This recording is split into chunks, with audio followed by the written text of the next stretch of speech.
السلام علیکم دوستو، کیسے ہیں آپ سب؟ میں زبینہ فیاض ایک بار پھر آپ کے ساتھ شروع کر رہی ہوں فنائے جنون بائی مرحا راجپوت ایپیسوڈ 20۔ اور شروع کرنے سے پہلے ہمیشہ کی طرح کہوں گی، اگر آپ میرے چینل پر نئے ہیں، اپنے چینل کو سبسکرائب نہیں کیا تو پلیز چینل کو سبسکرائب کر لیں، بیل آئیکن کو ضرور دبا دیں، کمنٹ ضرور کریں، ویڈیو کو لائک ضرور کریں۔ یہ رائٹر کا حق ہے کہ آپ ناول کو شیئر بھی ضرور کریں۔ تو چلیں اب ہم اس ناول کو جلدی سے شروع کرتے ہیں۔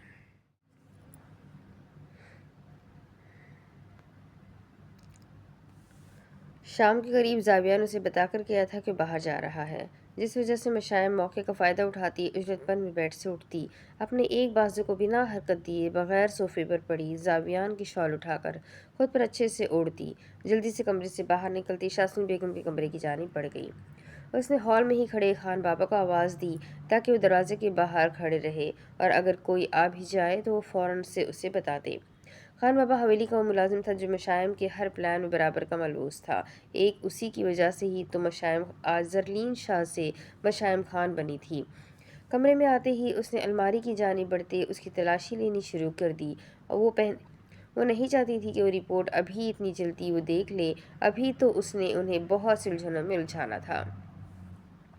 جلدی پوری الماری کا ایک ہاتھ سے جائزہ لیتے اس نے پورے کمرے کی تفتیش کرنی شروع کی، مگر اسے وہ رپورٹ کہیں بھی نہ ملی۔ وہ تلاشی لے رہی تھی اور ساتھ ہی ساتھ اس کے ہاتھ میں بھی بہت درد ہونے لگا، لیکن اسے اس وقت پرواہ نہیں تھی۔ ہائے اللہ، کہاں رکھ دی اس نے رپورٹ؟ ابھی 15 ہی منٹ گزرے تھے جب خان بابا دھیرے سے دروازہ کھولتا اسے مخاطب کرنے لگا، بی بی جی، بیگم صاحبہ شوٹ سے واپس آ گئی ہے۔ اس نے جیسے ہی اسے انفارم کیا اسی وقت مشائم اس کے کمرے سے نکلتی خان بابا کو اپنے پیچھے آنے کا بول گئی۔ شوٹ سے واپس آ کر وہ اپنے کمرے میں آ چکی تھی۔ ڈریس وغیرہ چینج کرنے کے بعد وہ بیڈ پر آ بیٹھی، جب آج پھر دوبارہ سے وہی نسوانی آواز ان کی سماعتوں سے ٹکرانے لگی، مگر اس دفعہ ان کے کمرے میں اندھیرا نہیں ہوا تھا، بس انہیں وہ آواز سنائی دے رہی تھی۔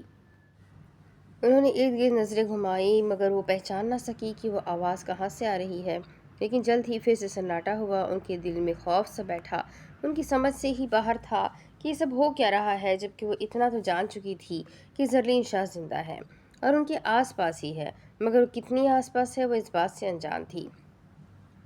ابھی انہوں نے ایک لمبا سانس کھینچا تھا جب اسی وقت ان کے کمرے کی لائٹ بند ہوئی اور گانے کی آواز آنا شروع ہو گئی۔ اس وقت صرف ان کے کمرے میں ہلکی سی روشنی تھی۔ مسکان جھوٹی ہے، پہچان جھوٹی ہے، رنگین ہے چھائی، پھر بھی ہے تنہائی۔ وہی خوفناک آواز ان کے کانوں سے ٹکرائی تو انہوں نے تنگ آ کر اپنے کانوں پر ہاتھ رکھ لیا۔ کہاں ہو تم زرلین شاہ؟ سامنے کیوں نہیں آتی؟ اگر اتنی ہی ہمت ہے تو سامنے آ میرے، پھر میں دیکھتی ہوں تو کیا بگاڑتی ہے میرا۔ اپنے کانوں پر ہاتھ رکھتے وہ چیخ چیخ کر بولی تو اسی وقت ان کی کھڑکی زور زور سے بجنے لگی۔ پھر ان کی پہلی نظر ہی کھڑکی پر پڑی جہاں سے اب خون بہنے لگا تھا۔ اتنا خون تھا کہ وہ ڈر کر 2 قدم پیچھے کو ہوئی، مگر اس خون کے ساتھ کوئی صفحہ بھی آیا تھا جو بالکل ان کے پیر کے پاس جا رکا۔ انہوں نے پہلے بیڈ سے اپنا موبائل پکڑ کر ٹارچ آن کی، پھر اس صفحے کو دیکھا جو خون میں رنگا ہوا تھا، مگر اس میں کچھ لکھا بھی تھا۔ صفحے کو کھول کر جیسے ہی انہوں نے موبائل کی روشنی اس پر ڈالی، اسی وقت انہیں اس صفحے پر لکھی ساری تحریر نظر آنے لگی۔ تم جاننا چاہتی ہو نا میں کہاں ہوں؟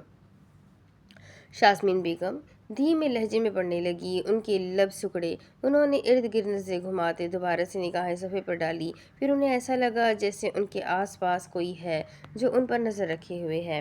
اس بات کا جواب ان 4 جملوں میں ہے۔ اگر تم اتنی عقل مند ہوگی تو تمہیں سمجھ آ جائے گی۔ مسکان جھوٹی ہے، پہچان جھوٹی ہے، رنگین ہے چھائی، پھر بھی ہے تنہائی۔ گانے کی لائنز کو غور سے پڑھتے ان کا دماغ کشمکش میں جھڑکنے لگا۔ وہ کہاں تھی؟ اگر اس کا جواب ان 4 جملوں میں تھا تو وہ جان کیوں نہیں سکی تھی جب دوبارہ سے انہوں نے اس گانے کی لائنز کو دہرایا؟ ان کا دماغ کئی حد تک کام پر لگا، وہ اب ایک ایک لائن پر غور کرنے لگی۔ مسکان جھوٹی ہے، مطلب وہ میرے آس پاس ہے، تبھی تو وہ اپنی جھوٹی مسکراہٹ مجھے دکھا رہی ہے، لیکن اگر وہ میرے ہی گھر میں ہے تو کہاں ہے؟ مجھے کیوں نہیں نظر آ رہی؟ اپنا ذہن لڑاتے انہوں نے آگے تک سوچا تو پھر دوسری لائن پر توجہ دی، پہچان جھوٹی ہے۔ اس کا کیا مطلب ہوا کہ وہ اپنی پہچان بدل کر میرے گھر میں رہ رہی ہے؟ اس بار وہ بری طرح سے الجھی جب اچانک سے ان کا دماغ مشائم کی جانب راغب ہوا۔ کہیں مشائم زرلین تو نہیں، مگر یہ کیسے ہو سکتا ہے؟ مشائم کا چہرہ زرلین سے مختلف ہے، وہ معصوم ہے، زرلین شرارتی تھی، ایسا ہو ہی نہیں سکتا، وہ زرلین نہیں ہو سکتی، مجھے کسی اور پر شک کرنا ہوگا۔ انہوں نے نفی میں سر ہلاتے خود کو جھٹکا جب ایک دم ان کا ذہن دوبارہ سے مشائم کی جانب مبذول ہوا۔ اگر ایسا ہوا، صرف شکل ہی تو مختلف ہے، اور آج جو اس کی گردن پر میں نے تل دیکھا، زرلین کا بھی تو وہیں پر تل تھا۔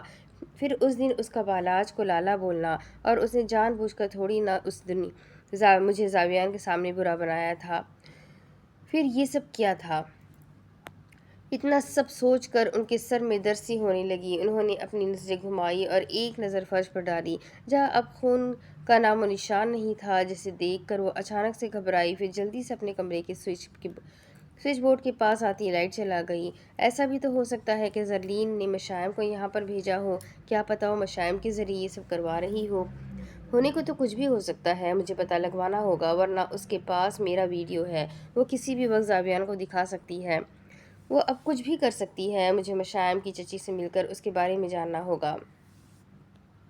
لیکن زرلین بچ کیسے گئی؟ اس کی تو ڈیڈ باڈی سمندر میں ڈوب گئی تھی۔ اف، یہ سب اب کیا ہو رہا ہے؟ میں پاگل ہو جاؤں گی سوچ سوچ کر۔ انہوں نے بڑبڑاتے ہوئے اپنے بالوں میں ہاتھ پھنسائے، جبکہ وہ دوبارہ سے ان لائنز کو پڑھتی، اگلی دو لائنز کا بھی مطلب نکالنے لگی۔ دوسری طرف نیہان استبل سے نکلنے کے بعد سیدھی اپنے کمرے میں آتی، بیڈ پر گرنے والے انداز میں لیٹی۔ اس کا دل پسمردہ ہونے لگا اور آنسوں نے رفتار پکڑی۔ اس کا ذہن گردش کرنے لگا۔ دماغ میں اس وقت صرف ایک ہی سوال تھا کہ شہزل کو اس کی محبت کے بارے میں کیسے پتہ چلا، جبکہ اس کا راز اللہ اور اس کی سیکرٹ ڈائری کے علاوہ کوئی نہیں جانتا تھا۔ اس کی سیکرٹ ڈائری، اس کے ذہن میں پھر سے یہ بات گھومی۔ میری ڈائری۔ نیہان بڑبڑاتی ہوئی اچانک سے بیڈ سے اٹھی۔ ظاہر سی بات تھی، جب کسی کو نہیں پتہ تھا تو شہزل کو کیسے پتہ چل گیا؟ اس نے فوراً سے اپنا بھیگا چہرہ صاف کرتے، اپنے بیگ کو سائڈ سے پکڑتے جلدی سے کھولا۔ تیز تیز ہاتھ بیگ کے اندر مارتے اس نے محسوس کیا اس کی ڈائری تو لاپتہ تھی۔ اس نے یقین دہانی کرنے کے لیے اپنے بیگ کو ہی بیڈ پر الٹ دیا، مگر اس میں اس کی ڈائری ہوتی تو ملتی نہ۔ نیہان کا دماغ دوڑتے ہوئے چلا۔ وہ یقین سے بول سکتی تھی کہ اس کی ڈائری شہزل ملک کے ہاتھ ہی لگی ہے۔ آنکھیں بند کرتے اس نے اپنے ماتھے پر ہاتھ مارا۔ میں اس پر یقین نہیں کر سکتی، اگر اس نے میری ڈائری کسی کو دکھا دی تو مسئلہ ہو جائے گا۔ مجھے اپنی ڈائری واپس چاہیے۔ نیہان نے غائب دماغی سے خود کلامی کی۔ خود تو میں سیاہ حویلی جا نہیں سکتی۔ ایسا کروں گی، شنایا سے شہزل کا نمبر لوں گی اور اسے ڈائری محفوظ طریقے سے مجھے لوٹانے کا بولوں گی۔ ابھی تو بزی ہوگی، صبح جاؤں گی اس کے پاس، بس شہزل میری ڈائری کی آج رات حفاظت کرے۔ وہ پریشان سی ہوتی وہاں کرسی پر ہی بیٹھی، جبکہ پاس ہی اسٹڈی ٹیبل پر وہ رپورٹ کھلی پڑی تھی جس پر اس کا دھیان ہی نہیں تھا، جبکہ اتنی ہی دیر میں اس کے کمرے کی دیوار گیر کھڑکی سے ایک تیز ہوا کا جھونکا آیا اور اسٹڈی ٹیبل پر پڑی رپورٹ اڑتی ہوئی اس کی گود میں آ گری۔ نیہان شاہ نے اپنے گھومتے دماغ سے خود پر کنٹرول کرتے اس رپورٹ کو اپنے ہاتھ میں پکڑا۔ پہلے بھی اس نے آدھی رپورٹ ہی دیکھی تھی، اور اب تو وہ رپورٹ اس کے ہاتھ میں تھی، اس کی نظروں کے سامنے تھی۔ اس نے دوبارہ سے دیکھنا شروع کیا۔ وہ دیکھ رہی تھی کہ اس کی نظر بلڈ گروپ پر جا کر ٹھہر سی گئی۔ وہ ایک دم منجمد ہوئی۔ نیہان نے اپنی آنکھوں کو جھپکا تھا اور دوبارہ سے رپورٹ کو بے یقینی سے دیکھا۔ منظر بدلا نہیں تھا، منظر وہی تھا، ہر چیز سیم تھی، صرف فرق تھا تو بس نام کا تھا۔ اسے دیکھتے ہی ایسے محسوس ہوا تھا جیسے اس نے مشائم کی نہیں زرلین کی رپورٹ پکڑی ہو، بس زرلین کی جگہ مشائم کا نام لکھ دیا ہو۔ مشائم کے بلڈ سیلز زرلین آپس سے کیوں میچ کر رہے ہیں؟ ہونک ہوتے چہرے سے وہ تذبذب کا شکار ہوتی ہلکا سا بڑبڑائی۔ اس نے دوبارہ سے یقین دہانی کے لیے رپورٹ کو پکڑ کر دھیان سے دیکھا۔ اس کا بلڈ گروپ، اس کا بلڈ کلر، سرکولر، اس کی ویلیو، اس کی ہر چیز سیم تھی۔ وہ ڈاکٹر تو نہ تھی، مگر رپورٹ کو اچھے سے سمجھ لیتی تھی۔ سال پہلے والی زرلین کی رپورٹ اس کے ذہن میں آئی تو وہ کشمکش کا شکار ہوتی، رپورٹ کو ہاتھ میں پکڑتی، اپنے کمرے سے نکلتی، بالاج شاہ کے کمرے کی جانب بڑھ گئی۔ اسے ابھی صرف ڈاؤٹ تھا، جسے یقین میں بدلنے کے لیے اس نے بالاج شاہ کے کمرے کا دروازہ بجایا، کیونکہ زرلین کا سارا ڈیٹا، اس کی ساری فائلز بالاج کے پاس تھی اور وہ اس سے زرلین کی رپورٹ لے کر کنفرم کرنا چاہتی تھی۔ نیہان نے دھیرے سے دروازہ بجایا تو بالاج شاہ، جس نے ابھی کمرے میں کھانا منگوایا ہی تھا، پھر ایک نظر اٹھی ہوئی شنایا پر ڈالتا، اس کے پاس سے اٹھتا، دروازے کی جانب بڑھتا، اسے کھول گیا۔ نیہان، تم اس وقت یہاں؟ خیریت؟ نیہان کو ساکت چہرہ لیے اپنے دروازے کے سامنے کھڑا دیکھ بالاج نے جانچتے لہجے میں پوچھا۔ لالا سوری، میں نے آپ کو اس وقت ڈسٹرب کیا۔ نیہان نے معذرت کی تو بالاج نے اسے اندر آنے کا کہا۔ نہیں میری گڑیا، تم بولو، کیا ہوا؟ طبیعت تو ٹھیک ہے نا؟ بالا شاہ نے اس کے ہوائیاں اڑتے چہرے کی جانب دیکھتے کہا تو نیہان نے اپنی انگلیوں کو مروڑتے بات کا آغاز کیا۔ لالا مجھے زرین آپی کی بلڈ رپورٹ چاہیے۔ نیہان بے تاثر لہجے میں بولی تو بالاج نے جھنجھلا کر اسے دیکھا۔ کیوں نیہان، تمہیں زرلین کی رپورٹ کیوں چاہیے؟ ان کی آواز اتنی دھیمی تھی کہ کمرے میں بیٹھی شنایا کو سنائی نہ دی، جبکہ نیہان شاہ اس رپورٹ کو کھولتی بالاج کے سامنے کرنے لگی۔ وہ لالا، یہ رپورٹ مشائم کی ہے، کل ہسپتال گئے تھے نا تو مجھے وہاں پر ملی تھی اور میں نے اب کھول کر دیکھی۔ بالاج کا دھیان رپورٹ پر کم اور نیہان کے رنگ اڑتے چہرے پر زیادہ تھا۔ کوئی بات نہیں گڑیا، تم پریشان کیوں ہو رہی ہو؟ میں صبح رپورٹ بھجوا دوں گا انہیں۔ نہیں لالا، آپ نے رپورٹ انہیں نہیں بھجوانی، آپ زرلین آپی کی رپورٹ لے کر آئے، میں آپ کو سارا کچھ پھر بتاتی ہوں۔ نیہان کا ذہن الجھنوں میں جھڑکا ہوا تھا۔ اسے سمجھ نہیں آ رہی تھی کہ کیا جو وہ سمجھ رہی ہے وہ سچ ہے، لیکن اس کی آپی تو مر گئی تھی، پھر یہ سب سیم رپورٹ کا چکر کیا تھا؟ بالاج شاہ سمجھنے والے انداز میں اس بات میں سر ہلاتا رپورٹ لینے کے لیے اپنے کمرے میں گیا اور چینجنگ روم میں جاتے لاسٹ والی وارڈروب سے زرلین کی فائل نکالتے اس نے اپنے قدم باہر کی جانب بڑھائے۔ دروازے کی جانب بڑھنے سے پہلے اس کی نظر شنایا پر پڑی، جو کھانا کھانے کی بجائے اپنا منہ گھٹنوں میں دیے ناراض سی لگ رہی تھی۔ تو بالا شاہ ایک پل کو سرسری آنکھیں گھماتے اس کے قریب جا بیٹھا۔ شنایا، میں 10 منٹ میں آتا ہوں، تب تک تم اپنا کھانا ختم کر چکی ہو۔ سخت لہجے میں اسے وارن کرتے وہ وہاں سے اٹھتا، باہر نکلتا، اپنے کمرے کا دروازہ بند کر گیا۔ چلو اسٹڈی روم میں بیٹھ کر بات کرتے ہیں۔ وہ دونوں اسٹڈی روم کی جانب بڑھتے صوفے پر جا بیٹھے۔ دفعتاً بالاج نے اسے فائل میں سے زرلین کی بلڈ رپورٹ نکال کر دی۔ نیہان نے رپورٹ پکڑی اور کھول کر دونوں رپورٹوں کو اپنے سامنے کرتے پھر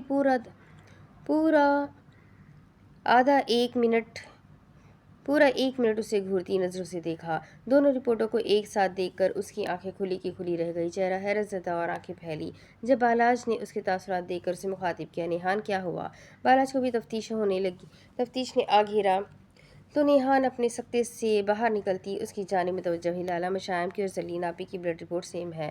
نیہان کو اس وقت اپنی آواز کسی کھائی سے آتی ہوئی محسوس ہوئی، جبکہ بالاج شاہ نے ناسمجھی سے اسے دیکھا۔ نیہان، تمہیں کوئی غلطی ہو رہی ہے، ہر انسان کی بلڈ رپورٹ چینج ہوتی ہے، کسی کی سیم نہیں ہوتی۔ بالاج نے سنجیدگی سے کہا اور دونوں رپورٹ کو اس کے ہاتھ سے پکڑتے دیکھنا چاہا۔ لالا، وہی تو میں سوچ رہی ہوں، جب ہر کسی کی بلڈ رپورٹ چینج ہوتی ہے، پھر مشائم کی بلڈ رپورٹ زرلین آپی کی بلڈ رپورٹ سے میچ کیوں کر رہی ہے؟ نیہان بری طرح سے الجھنوں میں جھڑکی تو بالاج نے دونوں رپورٹ کو سامنے رکھتے دیکھا، مگر اسے کچھ سمجھ نہ آئی یا وہ رپورٹ کو سمجھ نہ سکا، اس انداز سے نہ دیکھ سکا جس انداز سے نیہان شاہ دیکھ رہی تھی۔ نیہان، غلط فہمی ہوئی ہے، تمہیں ایسا کچھ نہیں ہے۔ بالاج نے رپورٹ سے نظریں ہٹاتے اسے دیکھا جو ابھی تک ہونٹ چہرہ لیے بیٹھی تھی۔ لالا، مجھے غلط فہمی نہیں ہو سکتی، آپ جانتے ہیں مجھے رپورٹ اچھے سے دیکھنی آتی ہے، بلکہ آپ سب بھی ڈاکٹر کو رپورٹ دکھانے کی بجائے مجھے رپورٹ دکھاتے تھے، پھر مجھے غلط فہمی کیسے ہو سکتی ہے؟ نیہان فارمل لہجے میں بالاج کی آنکھوں میں دیکھتے بولی تو اس دفعہ بالاج بھی کچھ الجھا، کیونکہ یہ بات تو سچ تھی کہ نیہان رپورٹ کو ڈاکٹر کی طرح سمجھ لیتی تھی، پھر اس سے غلطی کیسے ہو سکتی تھی؟ نیہان، اس سب میں تمہارے کہنے کا مطلب کیا ہے؟ اگر دو مختلف انسان کی رپورٹ سیم ہے تو تم کیا کہنا چاہتی ہو اس بارے میں؟ بالا شاہ سمجھ گیا تھا کہ وہ کیا کہنا چاہتی ہے، لیکن پھر بھی تصدیق کرنا ضروری تھا۔ لالا، آپ خود سوچیں، جب کسی انسان کی رپورٹ سیم نہیں ہو سکتی تو ان دونوں کی کیسے ہو سکتی ہے؟ اس سے تو یہی مطلب نکل رہا ہے کہ اگر رپورٹ سیم ہے تو انسان بھی سیم ہے۔ نیہان اپنی بات بول کر خاموش ہوئی تو بالاج نے اپنی پیشانی کو مسلتے اس کی جانب دیکھتے کچھ کہا۔ تم کہنا چاہتی ہو کہ زاویان ملک کی بیوی مشائم خان ہماری زرلین شاہ ہے؟ بالاج نے اس کی سوچ پکڑتے بولا تو نیہان کے چہرے کا رنگ زردی مائل ہوا۔ جی لالا، یہ میں نہیں، یہ رپورٹ کہہ رہی ہے، اور ویسے بھی آپ کے پاس کیا ثبوت ہے کہ زرلین آپی مر چکی ہے، جبکہ ان کی ڈیڈ باڈی آج تک ہمیں تو کیا کسی کو نہیں ملی؟ نیہان اس کے علم میں اضافہ کر رہی تھی، لیکن ساتھ ہی ساتھ اس کے ذہن میں بے شمار سوالات گردش کر رہے تھے۔ میری گڑیا، کیا تم نے مشائم کو غور سے نہیں دیکھا؟ وہ کہیں سے بھی زرلین جیسی ہے؟ لالا، میں نے اسے دیکھا ہے اور میں جانتی بھی ہوں کہ وہ زرلین آپی سے بہت مختلف ہے، لیکن لالا، میں سچ کہتی ہوں، جب میں پہلی دفعہ ان سے ملی تھی مجھے ان سے اپنائیت کا احساس ہوا تھا۔ لالا، پتہ نہیں کیوں مجھے ایسا لگ رہا ہے کہ وہ مشائم نہیں ہماری زرلین ہے۔ لالا، آپ نے اس کی آنکھیں نہیں دیکھی؟ لالا، اس کی آنکھوں میں وہی چمک ہے جو آپ کی آنکھوں میں ہے۔ نیہان کی آنکھیں بھیگنے لگی، وہ رندھی ہوئی آواز میں بولتی چلی گئی، جس کی وجہ سے بالاج شاہ بھی اب مشکوک انداز میں کچھ سوچنے لگا۔ جب اس نے بالاج کو لالا بولا تھا اس کا دل بھی تو دھڑکا تھا۔ تمہاری بات اپنی جگہ ٹھیک ہے، مگر نیہان، بہت سی ایسی چیزیں ہیں جس سے دماغ کشمکش میں جھڑک رہا ہے۔ اس کا چہرہ، اس کا انداز، اس کا بیک گراؤنڈ سب کچھ مختلف ہے، لیکن لالا اس سے اپنائیت کا احساس ہوتا ہے۔ اگر اس کا چہرہ مختلف ہے تو کیا ہوا؟ کیا پتہ اس نے ماسک لگایا ہو؟ لالا کچھ بھی ہو سکتا ہے، ہمیں تفتیش کرنی ہوگی۔ نیہان کی بات صحیح تھی، انہیں اب اپنے شک کو یقین میں بدلنا تھا۔ مگر نیہان اگر وہ زندہ ہوتی تو ہمارے پاس آتی نہ کہ وہ زاویان ملک کے پاس جاتی جس نے اسے کھائی میں دھکا دیا۔ بالا شاہ کے اس طرح کہنے پر نیہان کا دل دھڑکا تھا۔ سب کو لگتا تھا کہ زرلین زاویان کی وجہ سے مر گئی، لیکن واحد وہ تھی جسے ایسا کچھ نہیں لگتا تھا۔ وہ یقین نہیں کر سکتی تھی زاویان اس سے اتنی محبت کرتا تھا، وہ اسے مار تھوڑی نہ سکتا تھا۔ نیہان ہمارا شک ابھی کلیئر ہو جائے گا، تم ان دونوں رپورٹ کو سیدھی کرو۔ بالاج نے اپنی جیب سے موبائل نکالا، تب تک نیہان نے ان رپورٹ کو ٹیبل پر سیدھی کرتے رکھا تو بالاج نے فوراً سے کیمرہ آن کرتے اسے کیمرے میں اتارتے تصویر کھینچی۔ میں ڈاکٹر کو سینڈ کرتا ہوں، ان کے پاس زرلین کا DNA ٹیسٹ بھی ہے، وہ پتہ لگوا لیں گے۔ بالاج نے تصویر کو ڈاکٹر کے واٹس ایپ پر سینڈ کرتے کال ملائی۔ ہیلو ڈاکٹر، آپ سے ایک ضروری بات کرنی تھی مجھے۔ کال جیسے ہی پک ہوئی بالاج جھٹ سے بولا، ڈاکٹر میں نے آپ کو 2 رپورٹ کی پکچر سینڈ کی ہے، آپ مجھے جلدی سے دیکھ کر بتائیں کہ یہ دونوں رپورٹ سیم ہے یا الگ الگ ہیں۔ مسٹر بالاج میں معذرت سے کہتا ہوں، اس وقت میں ایمرجنسی وارڈ میں ہوں، اگر آپ تھوڑا انتظار کر لیں تو میں آپ کو فری ہو کر رپورٹ دیکھ کر بتا دوں گا۔ ڈاکٹر کے پیچھے سے آتے شور سے محسوس ہو رہا تھا کہ وہ واقعی ایمرجنسی میں ہے۔ بالاج ان کی بات کو سمجھتا اوکے بولتا کال کٹ کر گیا۔ لالا کیا بولا ڈاکٹر نے؟ نیہان کو بے چینی ہوئی جاننے کے لیے۔ گڑیا ڈاکٹر بزی تھے، انہوں نے بولا ہے وہ فری ہو کر بتا دیں گے۔ کافی رات ہو گئی ہے، آپ جاؤ اپنے کمرے میں، ڈاکٹر کا جواب آئے گا تو میں آپ کو بتا دوں گا۔ بالاج نے خود کو پرسکون کرتے کہا، مگر عجیب ہی وسوسے اس کے ذہن میں بھی آنے لگے۔ اگر وہ ان کی زرلین ہی ہوئی تو وہ سیاہ حویلی کیوں رہ رہی تھی؟ اس نے کیوں چھپائی اپنی پہچان؟ وہ سوچتے اس طرح بھی میں ڈوبنے لگا۔ لالا میں شور ہوں کہ مشائم ہماری زرلین ہے، اب آپ بھی جا کر سو جائیں، مگر مجھے صبح سیاہ حویلی جانا ہے، مجھے ان سے ملنا ہے، مجھے سچ جاننا ہے لالا۔ نیہان کی آنکھوں میں آنسو تیرنے لگے، جسے دیکھ کر بالاج نے آگے بڑھ کر اسے اپنے ساتھ لگایا۔ میری گڑیا، میں چاہتا ہوں تمہاری بات صحیح نکلے، کاش وہ ہماری زرلین ہو، لیکن تم فکر مت کرو، ہم صبح جائیں گے اس سے ملنے، اب تم اپنے کمرے میں جاؤ اور سو جاؤ۔ بالاج نے پیار سے اس کے سر پر ہاتھ رکھتے عقیدت بھرے لہجے میں کہا تو نیہان کے 2 آنسو بہے، مگر اگلے ہی لمحے وہ اسٹڈی روم سے نکلتی اپنے کمرے میں چلی گئی تو بالاج شاہ بھی ان دونوں رپورٹوں کو لیے اپنے کمرے میں آ گیا۔ مگر اندر آتے ہی اس کی پہلی نظر ہی بیڈ پر پڑی جہاں سے شنایا لاپتہ تھی۔ اس نے پہلے فائلز کو اپنی جگہ پر رکھا، پھر واش روم اور بالکنی، ہر جگہ میں اسے تلاش کیا، مگر وہ کمرے میں تھی ہی نہیں۔ بارش ابھی بھی زور سے برس رہی تھی اور وہ اتنی ہی دیر میں سمجھ گیا تھا کہ آخر شنایا ملک گئی کہاں ہوگی۔ بالاج شاہ نے چہرے پر خطرناک حد تک تاثرات لیے، اپنی آنکھوں میں شعلوں کی بھڑک لیے وہ لمبے لمبے ڈگ اٹھا کر چلتا ہوا اپنے کمرے سے نکلتا اوپر ٹیرس کی جانب بڑھا۔ اس نے منع بھی کیا تھا شنایا کو کہ وہ ٹیرس پر نہیں جائے گی، وہ بارش میں نہیں بھیگے گی، مگر اس نے پھر بھی اس کی ایک نہ سنی اور بالاج کو لاپتہ دیکھ کر وہ ٹیرس پر بھاگ گئی۔ غض و غضب کے عالم میں ناک کی نتنے پھلائے، ماتھے پر بے شمار بل لیے وہ ٹیرس پر آتا، اپنی متلاشی گھومتی پہلی نظر ہی شنایا ملک کے بھیگے وجود پر ڈال گیا۔ بالاج نے خون چھلکاتی نظروں سے شنایا کو گھورا، جو اپنی مستی میں مگن ٹیرس کے درمیان میں کھڑی اپنے بازو کو پھیلائے اپنی آنکھوں کو بند کیے دھیرے دھیرے گول گول گھومتی بارش سے لطف اندوز ہونے لگی۔ ٹپ ٹپ برستی بارش اس کے چہرے کو چھو رہی تھی، اس کی نیوی بلو کلر کی ساڑی گیلی ہو کر اس کے دل فریب سراپے کے ساتھ چپک چکی تھی، اس کے سرخ ہونٹ بھیگ چکے تھے، بالوں کی کچھ آوارہ لٹیں اس کے چہرے کے ساتھ چپک گئی، مگر اسے کوئی ہوش نہیں تھی، وہ بس ٹھنڈے موسم کی بارش کو انجوائے کر رہی تھی۔ اسے دیکھ کر بالاج کو سردی لگنے لگی تھی، مگر وہ نہ جانے کس مٹی سے بنی تھی۔ شنایا اب تیز تیز گھومنے لگی، اس نے اپنی آنکھیں کھولی تھی، ایک جگہ بہت سارا پانی اکٹھا ہو چکا تھا، اس وقت وہ ترچھی کھڑی تھی، اس کی نظر ابھی بالاج پر نہیں گئی تھی۔ جب وہ پانی کو دیکھتی، اپنے ننگے پاؤں سے پانی میں اپنے دونوں پاؤں مارتی چھم چھم کرنے لگی، تو اس دوران بالاج کی مسلسل اس پر پڑتی نظریں بے قابو ہونے لگی، اس کی وحشت ختم ہو گئی۔ بیک وقت اسے شنایا کو بچوں کی طرح مستی کرتے دیکھ اس پر ٹوٹ کر پیار آیا۔ بالاج تجھے کیا ہو رہا ہے؟ تو مانتا ہے وہ حسین ہے، مگر اپنے دل کو قابو میں رکھ۔ اس کا دل باہر آنے کو تیار تھا جب اس نے خود کو ڈپٹا، مگر اس سے رہا نہ گیا تو وہ اپنے چہرے کو سنجیدہ کرتا اس کی جانب بڑھ گیا۔ وہ اپنے ہی آپ میں مگن چھم چھم کر رہی تھی جب پیچھے سے ہی اس نے اپنی چادر اتار کر اس پر اڑائی تو یوں اچانک اس افتادگی پر شنایا ڈرتی ہوئی کانپتی اور اسی لمحے اپنی گردن موڑتی بالاج کو اپنے پیچھے کھڑا دیکھ گئی، جبکہ اسے یہاں پر دیکھ کر ایک پل کو اس کا دل زور زور سے دھڑکا، لرزا، پھر کانپا۔ بالاج نے اس پر چادر اوڑھتے اپنی گرفت تیز کی اور اس کے بالوں سے اڑتی دل فریب مہک کو محسوس کرتے وہ اپنا دماغی توازن کھوتا، اس پر اپنی پکڑ تیز کرتا، اگلے ہی پل تھوڑا سا جھک کر اسے اپنی باہوں میں اٹھاتا اپنے کمرے کی جانب بڑھ گیا۔ شنایا کی وجہ سے بالاج کے کپڑے بھی بھیگ چکے تھے۔ اس کا دل تو چاہ رہا تھا وہ شنایا کو کھڑی کھڑی سنائے، مگر نہ جانے کہ وہ خاموش رہا۔ کر لیا اپنا شوق پورا، ہو گئی تم خوش، اب جلدی سے کپڑے بدلو، بال ڈرائی کرو اور بیڈ گرم کرو۔ اسے کمرے میں لا کر بیڈ کے پاس کھڑا کرتے وہ اسے حکم صادر کرتا، اپنی وارڈروب کی جانب بڑھتا، اپنے کپڑے نکال کر واش روم میں بند ہو گیا، جبکہ شنایا شکر کا کلمہ پڑھتی اپنے کپڑے نکالنے لگی۔ رپورٹ کی وجہ سے اس کا ذہن جھٹکا ہوا تھا، اس لیے اس نے شنایا کو فی الحال کچھ نہیں کہا، ورنہ اس کی بات کی خلاف ورزی پر وہ اس کی ساری رات خراب کرنے کو تیار تھا۔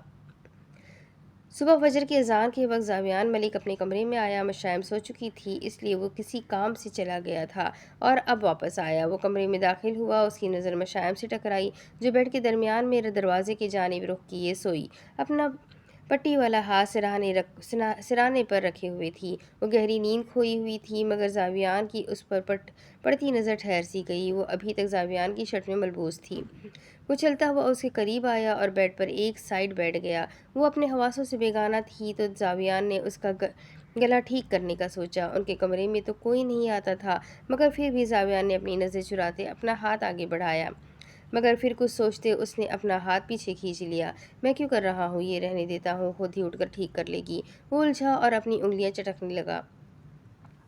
گلا ہی تو ٹھیک کرنا ہے، میں کر دیتا ہوں، تھوڑی نہ کچھ اور کر رہا ہوں۔ اس نے اپنی سوچ کو جھٹکتے اپنا ہاتھ پھر سے آگے بڑھایا اور اس کے کالر کے قریب لے کر جاتے اس کے دل نے ایک بیٹ مس کی۔ دفعتاً وہ اپنی نظروں کا مرکز بدل گیا۔ اب ایک وقت باہر سے اذان کی آواز آنے لگی، پھر جیسے ہی مشائم کے کانوں پر فجر کی اذان کی آواز پڑی تو اپنی نیند سے ہلکی سی کسمسائی۔ زاویان کا ہاتھ ابھی اس کی شرٹ پر ہی تھا جب مشائم نے اپنی ہلکی سی آنکھیں کھولتے اپنے سامنے ہی زاویان کو موجود پایا، جبکہ اس اچانک افتادگی پر زاویان کے چہرے کا رنگ بدلا۔ آپ یہاں کیوں؟ مشائم نے اپنے کالر پر موجود اس کے ہاتھوں پر نظر ڈالتے ہکلاتے ہوئے ہلچلی میں کہا تو زاویان نے اسی وقت اپنا ہاتھ پیچھے کو کھینچا۔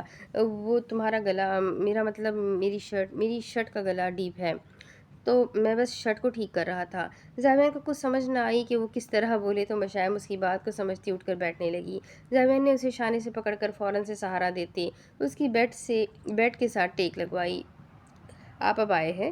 مشائم نے معصومی سے اس کی جانب دیکھا تو زاویان نے اس بات میں سر ہلایا۔ اچھا آپ سو جائیں، پھر مجھے نماز پڑھنی ہے۔ مشائم اپنے ہاتھ کو حرکت دیتی اٹھنے لگی جب زاویان نے اسے روکا۔ مشائم تمہارے بازو میں گولی لگی ہے، تم کیسے نماز پڑھو گی؟ زاویان میں پڑھ لوں گی، ویسے بھی کل سے میری ساری نمازیں قضا ہو رہی ہے۔ مشائم اپنے بازو کی طرف دھیان دو، نماز کا کیا ہے، تم نہیں بھی پڑھو گی تو کیا ہو جائے گا؟ زاویان نے لاپرواہی سے شانے اچکائے جس پر مشائم نے نفی میں گردن ہلاتے اسے دیکھا۔ زاویان، نماز دین کا ستون ہے، نماز مسلمانوں پر فرض ہے، اور جو چیز مسلمانوں پر فرض ہے میں اس میں کوتاہی کیسے کر سکتی ہوں؟